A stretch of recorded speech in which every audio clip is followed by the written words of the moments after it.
Hi friends, பாருங்கள் எங்கள் வீட்டு பக்கத்தில் கிணறு இருக்குது. அதில் ஜாலியாக எங்கள் வீட்டு பக்கத்தில் இருக்கிறவங்க அப்புறம் என் பொண்ணு எல்லோரும் நீச்சல் கற்றுக்கிட்டு இருக்காங்க. அதை கற்றுக்கிட்டவங்க தெரியாதவங்களுக்கு கற்றுக் கொடுத்துருக்காங்கப்பா.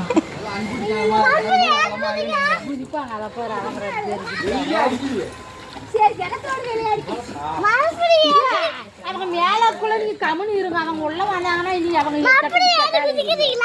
அவங்க இல்லாத வீட்டுக்கு வாங்கல. வீடியோ வரலையா அது? ஆடுடே நல்ல இல்லப்பா வளர்ப்பாங்க.